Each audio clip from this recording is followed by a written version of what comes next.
에베소서 2장 8절에서 9절 말씀 되겠습니다.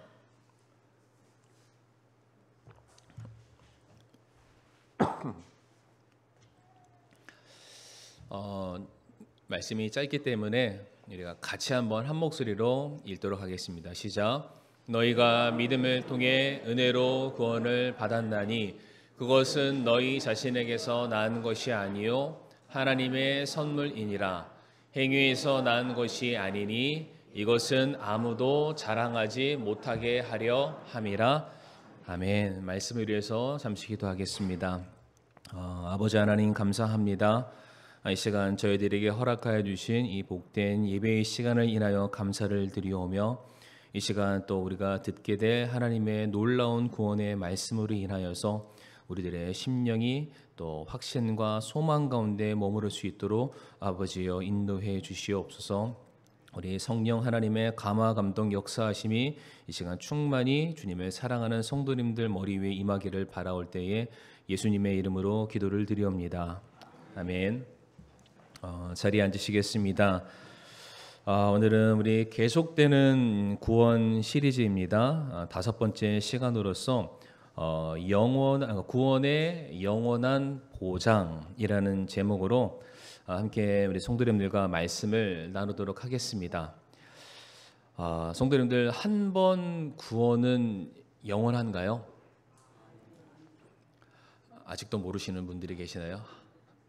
한 번 구원은 영원하다. 아멘이시죠? 자, 그런데 이제 한번 도표 하나 보여주시면 감사하겠습니다.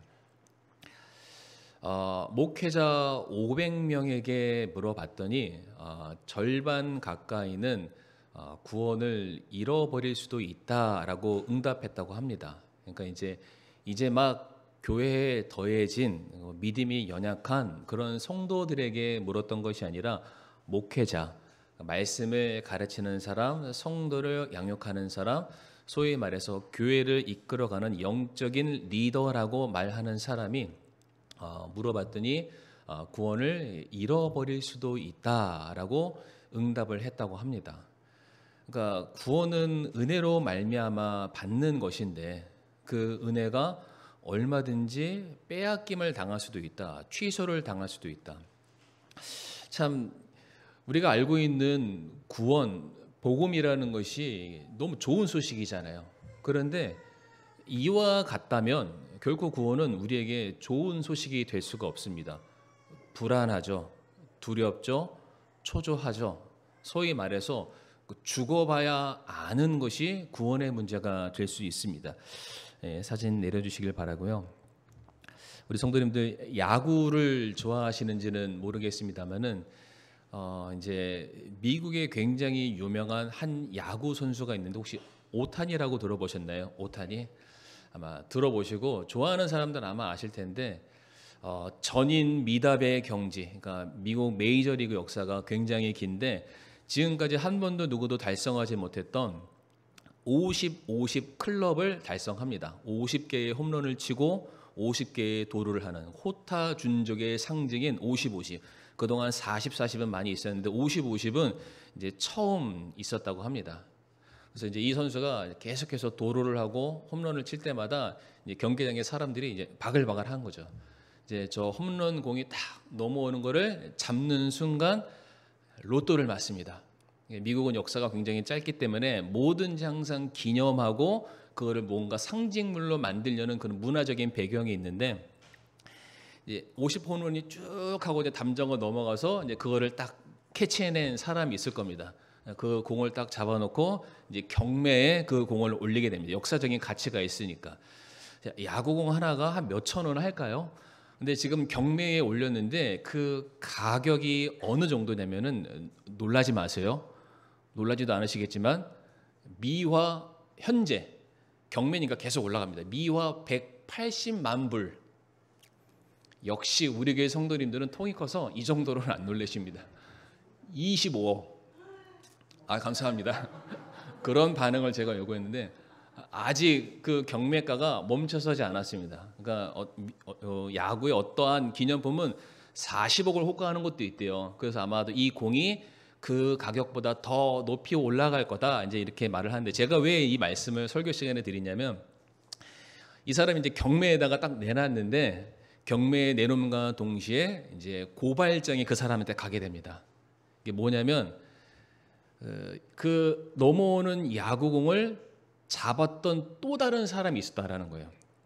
실제 영상을 봤더니 공이 쫙 하고 펜스를 넘어오니까 이런 표현 좀 죄송합니다만 개떼처럼 사람들이 막 몰립니다. 이제 그 공을 잡으려고 막 몰렸는데 그 영상 속으로는 조금 젊은 사람이 먼저 이제 고개를 숙이고 공을 딱 잡으려고 딱 하는데 그 뒤에 덩치가 굉장히 좋은 사람이 그 사람 서로 막 엉키게 됐겠죠. 근데 딱 가더니만 두 사람이 옥신각신하다가 갑자기 한 사람이 공을 딱 드는 거예요. 이제 그 사람이 경매에 낸 사람입니다. 근데 자기 말에 의하면은 내가 빼앗겼다라는 거예요.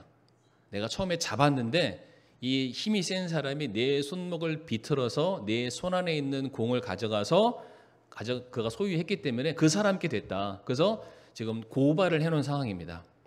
그러니까 지금 경매에 이 공을 내놓은 사람은 경매에 내놓을 수는 있지만 이게 팔렸을 때 그 돈이 내 것이 되려면은 재판에서 판결이 나야만 합니다. 그러니까 공을 가지고 있는데 아직까지는 내 건가요, 아닌가요? 아직 내 게 아니에요. 설령 이 공이 100억 원의 가치를 갖는다 할지라도 법원에서 판결을 내려줄 때까지는 내 것이라 할 수가 없습니다. 내 것을 내 것이라 할 수 없는, 아버지를 아버지라 부를 수 없는 이러한 상황이죠. 그러니까 그 사람이 이걸 가지고 있으면서 다른 사람들은 다 부러워하겠지만 정작 이 사람은 얼마나 불안하고 초조할까. 근데 방금 전에 저희가 봤던 그 차트처럼 정말 우리가 왜 교회를 다니나요? 우리가 왜 예수님을 믿나요? 구원받기 위해서 우리가 예수님 믿는 거고 구원받기 위해서 신앙생활을 하는 것인데 그렇게 우리들의 평생의 삶을 다 바쳐서 신앙생활을 했는데 결국 그들이 하는 말이 무엇이냐면 구원은 영원한 것이 아니라 살아봐야 한다. 죽어봐야 한다. 끝을 가봐야 안다라고 말한다면 성도님들 대체 구원이 우리에게 어떻게 좋은 소식으로 다가올 수 있을까요? 불안할 수밖에 없습니다. 불확신 가운데 우리가 살아갈 수밖에 없죠. 그러나 오늘 성경은 우리에게 말하기를 한 번 구원은 영원하다라고 말씀하십니다. 아멘이시죠? 구원의 영원함을 우리에게 보장하시게 되는데 어떻게 우리의 구원을 영원토록 보장하시는가 제가 짧게 6가지 주제를 우리 성도님께 말씀드리길 원하는데요. 첫 번째로 왜 구원이 영원한가? 구원은 우리에게 선물로 주어지는 것이기 때문입니다. 에베소서 2장 8절 말씀 보게 되면 너희가 믿음을 통해 은혜로 구원을 받나니 그것은 너희 자신에게서 난 것이 아니요 하나님의 선물이니라. 아멘. 구원은 우리에게 선물로 주어졌습니다.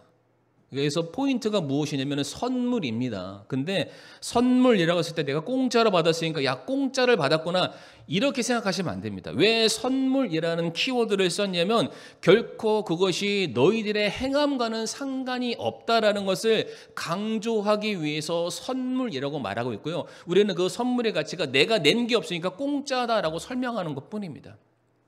구원의 가치가 공짜라는 게 아니라는 거예요. 구원의 가치는 너무나도 진귀합니다. 이 세상 다 줘도 바꿀 수 없는 것이 놀라운 구원의 은혜다라고 말씀드릴 수 있어요.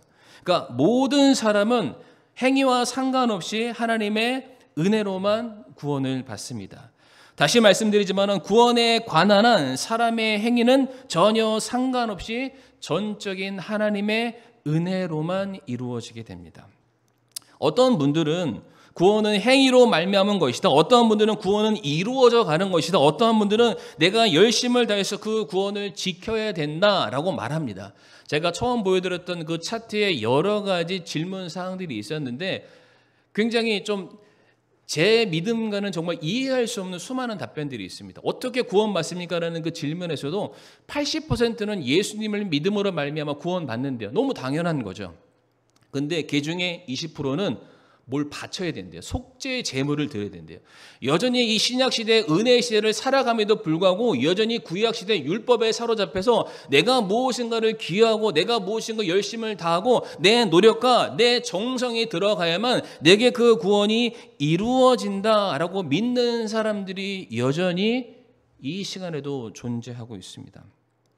성도님들, 우리가 구원을 이룰 수가 있습니까? 우리의 노력과 우리의 행위로 우리가 스스로 의로워질 수가 있습니까? 성경은 말하기를 모든 사람이 죄인이다라고 말씀하세요. 그러니까 죄인에게서 나오는 모든 결과물들은 성도님들 죄밖에 없습니다. 아니 어떻게 죄인이라고 이미 판결난 사람이 어떻게 그의 모든 행동들을 우리가 의롭다라고 말할 수가 있겠어요? 한 번 죄인은 영원한 죄인입니다. 죄인으로부터 나오는 모든 행위는 결코 의로울 수가 없습니다. 그런데 설령 우리가 받은 구원을 열심히 지켜나간다라고 한번 가정해 보겠습니다. 우리가 구원 받았는데 그 구원을 지켜나가는 거래요. 그걸 한번 지켜나간다라고 가정했을 때 성경은 또한 우리에게 뭐라고 말씀하시냐면 야고보서 2장 10절 말씀에 같이 한번 읽어보실까요? 시작. 누구든지 온 율법을 지키다가 한 조목이라도 어기면 모든 것에서 유죄가 되나니. 아멘. 내가 100살을 살았어요. 99세 12월 31일 날 죽어야 되는데 99세 12월 30일이 된 거예요. 내가 지금까지 단 한 번도 죄를 안 지었어요. 무엇 하나 실족하게 한 게 아무것도 없어요. 그런데 12월 30일 날 이제 자정이 딱 넘어가는 순간 옛날에 나한테 해코지했던 그 사람이 생각나서 속으로 아이 그 자식 죽었으면 좋겠다. 어떻게 되는 거예요? 무효가 되는 거예요. 숲으로 돌아가는 거예요. 그러니까 어떻게 사람이 자기의 구원을 지켜나갈 수 있을까? 안 된다는 겁니다. 근데 성도님들, 성경에서 말하는 죄의 수준은 성도님들이 생각하는 것보다 훨씬 더 높습니다. 우리가 생각하는 죄는 내가 직접 누군가를 때려야 되고 내가 직접 누군가를 빼앗아야 되고 눈으로 보여지는 가시적인 악한 일을 죄라고 생각하는데 성경이 말하는 죄는 2단계, 3단계 더 높습니다. 우리가 제가 수요일날도 그런 말씀 드렸는데 눈으로 범죄해도 그것이 죄라라고 말씀하세요. 지나가는 여인을 바라보면서 아 예쁘다라는 그런 마음을 내가 품어도 이미 마음속에 영적인 간음을 했다. 내가 상대방을 바라보면서 마음에 안 드는데 아우 저 자식 콱 머리 한 대 때려박았으면 좋겠다 이렇게 마음 먹어도 뭐랑 똑같아요? 그 사람을 때리고 살인한 것과 똑같습니다. 그것도 죄라는 거예요. 그러니까 어떻게 우리가 손과 발을 묶어서 내 행동은 얼마든지 억제할 수 있다 할지라도 내 마음속에 있는 생각을 우리가 어떻게 억제하나요? 맛있는 음식 봐도 침이 저절로 흐르잖아요. 우리는 우리의 생각과 우리의 마음을 통제할 수가 없습니다. 그런데 성경은 또한 우리에게 뭐라고 말하냐면은 우리가 해야 할 일을 하지 않는 것도 죄라고 말씀하십니다. 성도로서 마땅히 신앙생활을 해야 됩니다. 성도로서 마땅히 하나님께 나아가야 되고요. 성도로서 마땅히 하나님의 말씀에 순종하는 삶을 살아야 되는데 그 사명과 그 본분을 잊고 살아가면 내가 도둑질하지 않고 때리지 않고 살인하지 않는다 할지라도 우리의 본분을 다하지 않았기 때문에 그것마저도 죄라라고 말씀을 하세요. 그러니까 어떻게 사람이 자기 자신의 의로움을 지켜나갈 수 있을까? 불가능합니다. 가능하지 않다. 그러니까 하나님께서 그 구원을 우리에게 너로는 안 되니까 내가 다 이루고 너에게 전가해 주겠다. 선물로 주신다라고 말씀하십니다. 그래서 에베소서 2장 9절 말씀 보면은 뭐라고 우리에게 말씀하십니까? 같이 읽겠습니다. 시작. 행위에서 난 것이 아니니 이것은 아무도 자랑하지 못하게 하려 함이라. 아멘. 내가 한 게 없어서 자랑하지 말라는 거예요. 그러나 하나님이 다 하셨으니까 하나님의 행하신 일들을 우리가 자랑하는 삶을 살아야만 합니다. 그러니까 철저하게 구원은 우리의 행함이나 노력이나 정성이나 애씀 이런 것들이 전혀 기여되지 않는다. 그러니까 하나님께서 우리에게 선물로 주셨기 때문에 하나님께서 그것을 거두어 가시기 전까지는 결코 우리들의 삶의 그 구원은 취소될 수 있다? 없다? 없다라고 말씀하시죠. 두 번째로 왜 구원이 영원한가?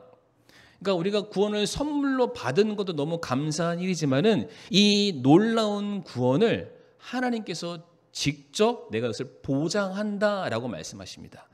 요한복음 10장 28절과 29절 말씀 보게 되면 내가 그들에게 영원한 생명을 주노니 그들이 결코 멸망하지 않을 것이요 또 아무도 내 손에서 그들을 빼앗지 못하리라. 같이 읽겠습니다.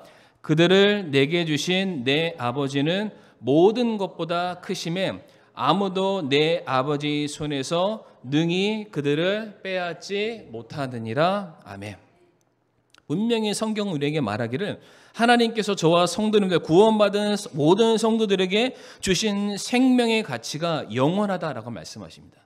영원한 생명을 주실 것이고 그 생명을 받은 자는 결코 멸망하지 않을 것이며 아무도 내 손 하나님의 손에서 그들을 빼앗지 못한다라고 말씀을 하고 계시죠. 29절 말씀 보게 되면 그들을 내게 주신 내 아버지는 모든 것보다 크심에 라고 되어 있죠. 아까 야구장 말씀드렸잖아요. 힘이 센 사람이 힘이 약한 사람의 손을 비틀어서 야구공을 빼앗아 갈 수 있어요. 그러니까 우리가 구원을 받았는데 우리의 구원을 주신 하나님보다 더 크신 존재가 만약에 있다면 그 존재가 하나님보다 더 힘이 세니까 강탈해서 우리의 구원을 취소할 수도 있습니다. 그러나 성경이 뭐라고 말합니까? 내 아버지보다 크신 분이 없다. 하나님 우리에게 주신 거예요. 그러면 한 번 주신 것은 결코 이것을 물을 수 없다. 지금 친히 하나님께서 뭐라고 말씀하시냐면 한 번 주신 구원에 대해서 나 자신을 걸고 너에게 맹세하는데 너희들의 구원은 결코 취소되지 않는다라고 말씀하십니다.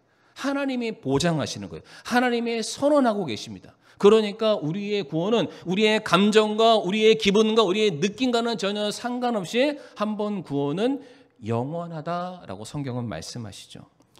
그래서 요한일서 5장 11절과 13절 말씀도 한번 볼 텐데요. 오늘 좀 성경 구절이 많이 나오는 것을 양해해 주시길 바랍니다. 또 그 증언은 이것이니 곧 하나님께서 우리에게 무슨 생명이요? 영원한 생명을 주신 것과 이 생명이 그분의 아들 안에 있다는 것이라. 그러니까 나 자신에게는 없어요. 그런데 그 영원한 생명이 예수 그리스도 안에 있기 때문에 그분을 영접한 사람들은 예수 그리스도로 말미암아 영원한 생명을 계속해서 영원토록 유지할 수 있다라고 성경은 말하고 있습니다. 이어지는 13절 말씀 보게 되면 내가 하나님의 아들의 이름을 믿는 너희에게 이것을 쓴 것은 너희 자신을 믿으라는 게 아니에요. 너희들의 생각을 믿으라, 너희들이 모두 행하는 것을 믿으라, 이게 아니라 너희 안에 계시는 하나님의 아들의 이름을 믿는 너희들, 예수님을 믿는 너희들, 너희에게 영원한 생명이 있음을 너희가 알게 하고 또 하나님의 아들의 이름을 너희가 믿게 하려 함이라.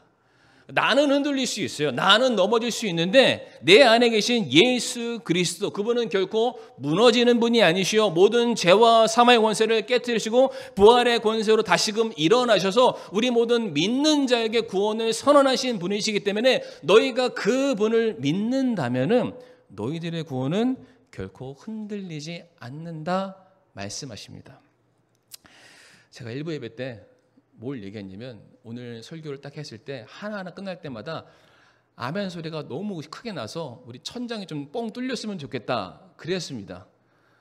어차피 이래도 아멘 안 하실 거 알고 있지만 그러니까 우리가 받은 구원에 대한 분명한 확신이 전해지고 있기 때문에 성도님들 마음속으로라도 정말로 동의하시면서 이 말씀을 계속해서 따라와 주시면 감사하겠습니다. 감사합니다. 참 앞에서 이렇게 아멘을 요구하는 것도 참 신기하네요.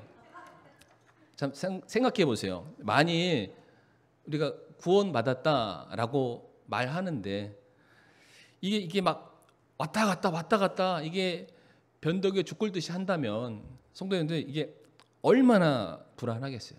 하나님께서 우리에게 구원을 주셨는데 그 구원의 여부가 우리의 신앙생활과 믿음의 자세와 결부된다고 생각을 한번 해보세요. 그러면은 지금 이 시간 성도님들이 예배 드리는 게 우리가 무엇 때문에 예배 드리게 되는 거예요? 은혜에 감사해서 예배를 드리는 건가요? 아니면 눈치 봐서 예배를 드리는 건가요? 만약에 우리의 신앙의 자세와 태도에 구원의 어떤 확신이 결부된다면 우리가 지금 이 시간 예배 드리는 것은 진짜 공산당이 예배를 드리는 것처럼 정말로 초조해서 불안해서 우리가 예배 자체를 정말로 온전하게 즐길 수가 없다라는 거예요. 처음에도 말씀드렸지만 이 구원이라는 것이 은혜가 아닌 내 행위로 말미암는 것인다면 누구도 이 구원을 자랑할 수가 없습니다. 죽어봐야 알지 어떻게 알겠어요? 그러면 왜 신앙생활 하시나요? 죽어봐야 하는 일인데, 나중에 가봐야 하는 일인데, 차라리 죽을 때를 점지해 두었다가 그 마지막 순간에 그때 가서 구원받는 게 차라리 낫지 않겠습니까? 만약 그러한 논리라면은. 그러나 분명히 성경 우리에게 말씀하시기를 너희가 한 번 구원은 영원하다. 그리고 너에게 주어진 생명의 가치는 영원한 생명이다라고 말씀하고 계십니다. 이게 이 말 그대로만 생각하시면 돼요. 아니, 우리에게 영원한 생명을 주셨는데 그 선물의 가치가 영원하지 않다면 이거는 모순입니다. 모순. 아니, 한시적으로만 뒀다가 뺏는다? 하나님의 입장에서는 그것이 영원할지 모르겠지만 우리의 입장에서는 그것은 영원한 생명이 아니죠. 유한한, 제한적인, 간신히 받는 이런 게 될 수밖에 없습니다. 그런데 하나님이 우리에게 말씀하시죠. 로마서 6장 23절 말씀에 죄의 삭은 사망이나 하나님의 선물은 계속해서 동일한 말씀을 주십니다. 예수 그리스도 우리 주를 통해 얻는 영원한 생명이니라. 아멘이시죠? 우리에게 주신 이 영원한 생명 하나님이 보장하고 계시고요. 하나님께서 우리에게 약속하고 계십니다. 또한 왜 우리가 구원의 영원함을 입증할 수 있냐면 우리를 의롭다라고 선언하신 분 역시 하나님이시기 때문입니다. 로마서 5장 16절 말씀을 보시게 되면 또 이 선물은 구원을 말하죠. 계속해서 구원을 선물이라고 표현하는데 죄 지은 한 사람으로 말미암아 이루어진 것과 같지 아니하니 이는 한 사람으로 말미암아 심판은 정죄에 이르렀으나 많은 범죄를 행한 이 거저 주시는 선물은 칭의에 이르기 때문이니라. 칭이라는 것은요, 법적인 용어입니다. 한 번 선언됐으니까 더 이상 바꿀 수 없다. 한 번 의롭다함을 얻은 자는 다시는 죄인이라 불림을 받지 않는다. 꽝꽝꽝 찍는 그 행위 자체가 칭의입니다. 성도님들 법적인 용어 잘 아시죠? 일사부재리의 원칙 아시는 분들은 아실 거예요. 한 번 확정된 판결된 이 사건에 대해서는 두 번 다시 심리나 재판을 거치지 않는 그 재판의 원칙을 말합니다. 그러니까 한 번 예수 그리스도로 말미암아 구원받고 죄 용서 받았다면은 더 이상 그 죄의 문제에 대해서는 하나님께서 묻지 않으신다. 너는 이 시간 이곳에서 영원토록 나의 자녀가 되었다. 성도님들, 만약 계속해서 말씀드리지만 하나님께서 우리에게 구원을 주셨지만 우리의 구원의 상태가, 우리의 구원이 우리의 행위나 우리의 어떤 감정이나 우리의 노력에 의해서 주어졌다가 빼앗겼다 이렇게 한다면 그 구원을 주신 하나님은 결단코 공의로우신 하나님이 될 수가 없습니다. 아니, 그렇게 들쑥날쑥하는 그 하나님을 우리가 어떻게 신뢰해서 그분이 주신 것을 우리가 확정 지으면서 우리가 소망 가운데 살아갈 수가 있겠어요? 뿐만 아니라 만약에 우리에게 주어진 그 구원이 취소가 된다면 그 하나님은 전지하지 않는 하나님이십니다. 왜 그러냐면 모든 것을 다 아시는 하나님께서 우리가 실패하고 넘어지고 반복해서 죄 가운데 거하실 거를 모르시는 분이십니까? 다 아시죠. 아심에도 불구하고 봐라, 너희들은 죄인이다. 너희들은 철저하게 너희들의 힘으로는 무엇도 이룰 수 없는 자인데 그런 너희를 내가 내 자녀 만들기 위해서 내가 이 모든 것을 다 준비했다. 그러니까 하나님의 신실하심과 그분의 사랑을 우리에게 확정 지으시려면은 그분이 우리에게 주신 구원이 영원함을 스스로 보장하실 수밖에 없습니다. 다시 말씀드리지만 구원은 전적으로 하나님의 은혜입니다. 우리의 행함과 노력, 여하에 따라서 구원이 결정된다면 그것은 결코 복된 소식이 될 수가 없죠. 로마서 6장 10절에서 11절 말씀 같이 한번 읽어보겠습니다. 시작. 그분께서는 죽는 것을 통해 친히 죄에 대하여 단 한 번 죽으셨으나 살아계심을 통해 친히 하나님께 대하여 살아계시나니 이와 같이 너희도 너희 자신을 죄에 대하여는 참으로 죽은 자요 하나님께 대하여는 예수 그리스도 우리 주를 통해 산 자로 여길지어다. 아멘. 완벽한 선언입니다. 너희가 죄에 대해서 죽었다는 얘기는 이제는 더 이상 죄와는 상관없는 자가 되었고, 그리고 살긴 사는데 어떻게 삽니까? 예수 그리스도를 통해서 너희가 살게 되었다. 예수님의 죽으심과 예수님의 부활하심이 너희 것으로 칭하여졌고 전가되었기 때문에 이제는 하나님께서 우리의 행함이 아니라 예수 그리스도의 행함으로 말미암아 우리들을 의로운 자로 여겨주시겠다라고 말씀하고 계십니다. 그래서 갈라디아서 2장 21절 말씀 보게 되면 내가 하나님의 은혜를 헛되게 하지 아니하노니 만일 의가 율법으로 말미암아 온다면 그리스도께서 헛되이 죽으셨느니라. 그러니까 성경이 스스로 구원에 대해서 변증을 하고 있습니다. 만약에 우리가 구원에 관련돼서 우리가 참여할 수 있다면, 그래서 우리가 열심을 다하고 착하게 살고 거룩하게 살고 순종하는 삶이 우리의 구원과 결부되어서 구원의 있고 없음이 결정된다면 왜 예수님이 굳이 십자가에서 죽으셔야만 했냐? 그분의 죽으심은 헛될 수밖에 없다. 근데 아니라는 거죠. 그분이 죽으셔야만, 그분이 친히 우리를 대신해서 속죄 제물로서 자신이 바쳐짐으로 말미암아 우리가 의롭다함을 얻을 수 있다. 성경은 가르치고 있습니다. 갈라디아서 3장 1절부터 3절까지 말씀 보게 되면 오 어리석도다 갈라디아 사람들아, 예수 그리스도께서 십자가에 못 박히신 것이 너희 가운데서 너희 눈앞에 분명하게 제시되었거늘 누가 너희를 꾀어 너희가 진리에 순종하지 못하게 하더냐? 내가 너희에게 다만 이것을 알고자 하노라. 너희가 율법의 행위로 성령을 받았느냐? 믿음에 관하여 들음으로 받았느냐? 너희가 그렇게 어리석으냐? 너희가 성령 안에서 시작하였다가 이제는 육체로 완전해지고자 하느냐? 구원에 대한 변증이죠. 누가 혹시 예수의 공로로 구원받은 것이 아니라 그래도 착하게 살아야 구원받고 종교적인 활동을 열심히 해야 구원받고 구원을 잃어버리지 않기 위해서 전전긍긍해야 된다라고 누군가 너에게 말한다면 그것은 너희를 진리에서부터 멀어지게 만드는 것이다. 거기서부터 떠나라 라고 말씀하십니다. 철저하게 구원은 은혜로 너희들에게 주어지는 것이다. 그리고 네 번째로 왜 우리가 구원의 영원함을 보장할 수 있냐면 바로 하나님께서 우리의 구원을 확증하기 위해서 거룩하신 영으로 우리를 봉인하셨기 때문입니다. 우리가 다 같이 에베소서 1장 13절 말씀 같이 한번 읽어보겠습니다. 시작.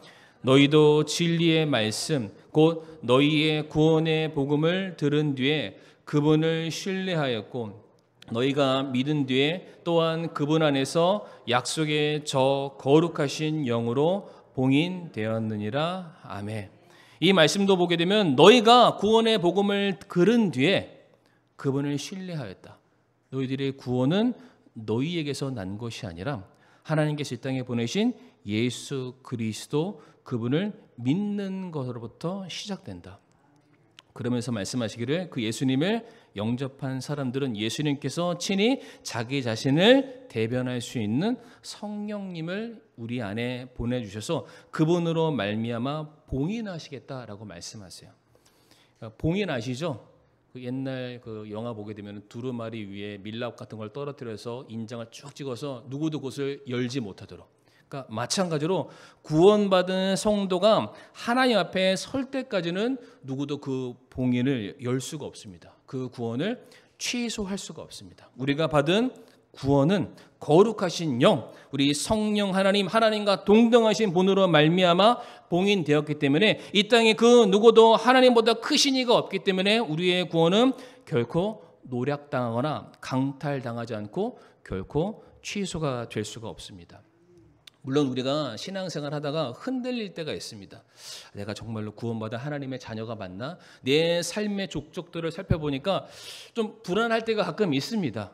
그런데 그럴 때마다 성령님께서 우리 안에서 그래 너 구원받은 거 아니야 이렇게 말하는 것이 아니라 로마서 8장 16절 말씀 보게 되면은 성령께서 친히 우리의 영과 더불어 우리가 하나님의 자녀인 것을 증언하신다라고 말씀하세요. 그러니까 우리가 구원받은 것이 분명한 사실이라면 우리가 힘들고 낙심되고 어려울 때마다 성령께서 우리 안에서 어떠한 역사를 하시냐면 말씀에 대해서 깨닫게 해주세요. 그 약속의 말씀의 진의가 무엇인지 머릿속에서 확실하게 무엇인가 투명하게 알듯이 보여주셔서 아 그래 내가 비록 연약한 지체를 가지고 있지만 그럼에도 불구하고 내가 하나님의 자녀로서 분명한 구원의 확신이 내 안에 자리 잡고 있구나. 성령께서 그 일을 하신다라는 거예요. 혹여나 아무리 생각해봐도 나는 구원받은 게 아닌 것 같다. 여전히 두려움과 초조함과 그런 생각들이 가득 차 있는 성도님들이 계시다면 주저하지 마시고 언제든지 말씀해 주시기를 바랍니다. 이 구원의 영원한 보장에 대해서 우리에게 잘 설명해 주는 성경의 한 가지 사례가 있는데 그 탕자 비유입니다. 탕자 비유. 너무 많이 들어서 잘 아시잖아요. 탕자가 이제 정신을 차리고 아버지한테 이제 돌아갑니다. 아버지한테 막 돌아갔더니 그 아버지가 그 탕자를 보면서 어떻게 했나요? 막 달려갔잖아요. 그래서 싹 이렇게 안아줍니다. 우리가 알고 있는 그건데 만약에 정반대의 모습, 구원이 은혜가 아닌 행위였다면 이 탕자 아버지가 어떻게 반응해야 되냐면은 저기서 멀리서 달려오고 있으면은 이제 딱 이렇게 팔짱 끼고 기다려야 돼요. 저놈의 자식 오기만 해봐라. 이제 기다리고 있는 겁니다. 딱 와서 무릎 꿇어. 잘못했다고 빌어. 일단 빕니다. 아직 내가 성이 안 차지만 내가 너 어떻게 하는지 한번 두고 볼 거야. 10년 있다가 네가 10년 동안 내 집을 떠나지 않으면 그때서야 너를 자식으로 인정해 주마. 이랬나요? 아니죠. 아들이 저기서 오는데 그 그림자, 그 몸의 윤곽을 보고 아버지가 탁 달려가더니만 자초지경도 묻지 않습니다. 이미 돌아온 것으로 충분히 회개가 된 거예요. 바로 자기 옷을 벗겨서 입혀주고 신발을 신겨주고 반지를 끼워주고 자식을 위해서 잔치를 벌였습니다. 분명한 구원에 대한 확신이 있으니까 그렇게 할 수밖에 없는 거죠. 누가복음 15장 10절 말씀 보면은 내가 너희에게 이르노니 이와 같이 회개하는 한 죄인으로 인하여 하나님의 천사들 앞에서 기쁨이 있느니라. 회개함을 하나님께서 보시고 그들이 구원 받았음을 선언하시고 잔치를 벌이시는 거예요. 그가 구원 받은 다음에 5년 과정, 10년 과정, 무슨 구원의 1, 2, 3단계를 걸치고 확인이 되고 결과물이 있어야 그 다음에 내가 안심해서 너 구원 받았다 인정하는 것이 아니라 그가 믿음으로 말미암아 하나님께 돌아왔을 때 이미 게임 끝. 내 자녀인 겁니다. 받아주시는 거죠. 그래서 베드로전서 1장 9절에 뭐라고 말하냐면 이는 너희 믿음의 결말. 성도님들 인생의 결말이라고 말하지 않습니다. 우리가 충분히 다 살아와서 내 믿음을 확정지었을 때에 구원받았다라고 말하지 않고 내가 믿는 그 자리에서 즉시 네가 구원받았다 말씀하세요. 예수님도 수많은 공생의 사역 때 기적을 외치셨을 때에 그 사람들이 주여 다윗의 자손이여 하나님의 아들이시여 나를 고쳐 주시옵소서라고 그들이 외쳤을 때 예수님이 뭐라고 말하세요? 내 믿음이 너를 구원하였다. 그 자리에서 고침을 받습니다. 나중에 10년 지나고 났더니 그제서야 고침받았다 이런 거 없죠. 그 자리에서 즉시 구원받게 되죠. 다섯 번째로 우리의 구원이 왜 영원한가?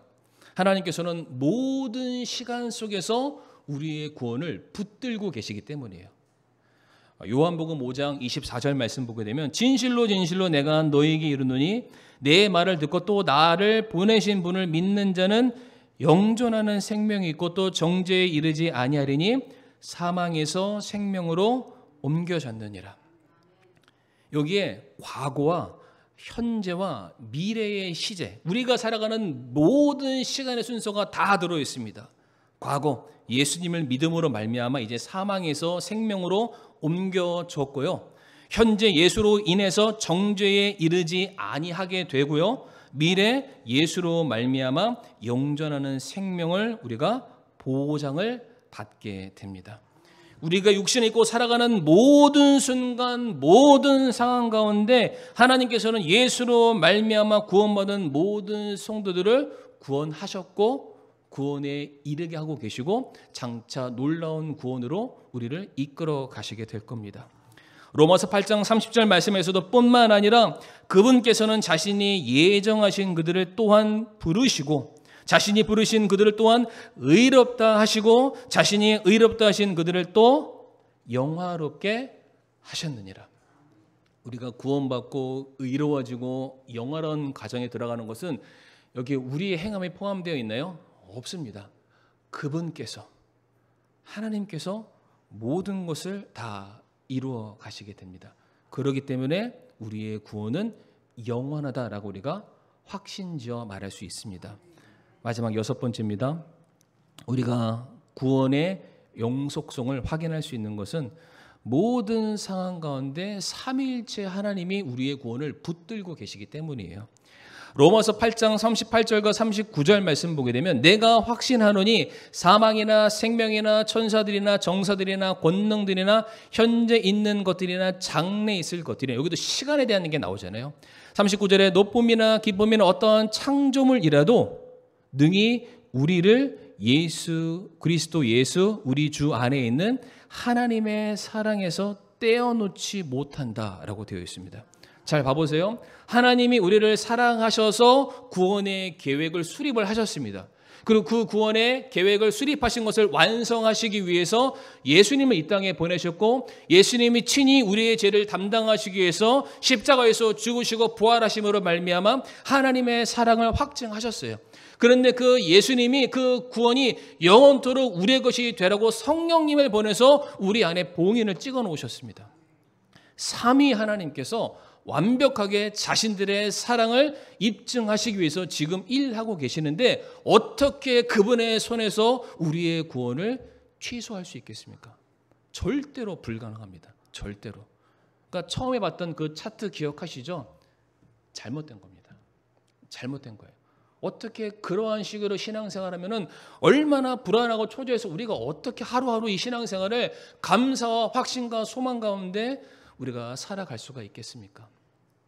말씀의 결론을 맺게 되면 우리가 진짜 구원받은 거 늘 우리 성도님들 감사하시면서 사시길 바랍니다. 한 거 아무것도 없는데 그런 우리를 사랑하시는 하나님께서 이렇게 놀랍게 자신의 구원을 이루어 가시고 계시잖아요. 근데 중요한 건 그렇게 구원받은 게 이렇게 표현해 죄송해요. 꼴랑 천국 가라고 우리를 구원하신 게 아닙니다. 에베소서 2장 10절 말씀에 우리는 그분의 작품이요 그리스도 예수님 안에서 선한 행위를 하도록 창조된 자들이니라. 하나님께서 그 선한 행위를 미리 정하신 것은 우리가 그 행위 가운데 걷게 하려 하심이라. 구원을 받는 데는 우리들의 행위가 전혀 필요 없지만 구원받고 난 그 이후에는 우리가 특별한 사람, 존재와 본질과 정체성에 변화되었기 때문에 이제는 주님의 영광을 드러내는 행위, 주님의 사랑을 드러내는 행위, 주님의 거룩하심을 드러내는 행위를 하는 삶으로 우리는 반드시 살아가야만 합니다. 그게 우리들의 사명이에요. 그러니까 분명히 구원에 대한 흔들리지 않는 확신을 갖고 있는 성도라면 어떤 삶을 살아야 됩니까? 내가 받은 구원의 가치를 계속해서 더 알아가야 됩니다. 알아가면 알아갈수록 더 감사하죠. 그러면 그 감사가 우리들의 삶의 찬양으로 흘러 넘쳐야 되고요. 이 흘러 넘친 것이 반드시 우리 주변 사람들의 귓가에 들려야만 합니다. 그리고 그들에게 우리가 받은 것 그대로 전해줄 수 있어야만 합니다. 이것 하라고 우리 구원해 주셨습니다. 이 시간 다 같이 우리 성도님들 우리가 이 시간 하나님 앞에 결단하는 기도를 하기 원하는데 하나님께서는 이렇게 완벽하고 완전하게 우리의 구원을 붙들고 계십니다. 그러면 과연 우리는 그 받은 구원을 위해서 어떠한 삶을 살아가고 있을까? 우리가 그 구원의 깊이를 더 많이 알아야 되고요. 그 구원에 대해서 더 감사와 찬양을 올려드릴 수 있어야 되고 그 구원을 온 천하에 전하는 일에 우리가 쓰임받게 해달라고 이 시간 우리가 그렇게 이 시간 함께 기도하도록 하겠습니다.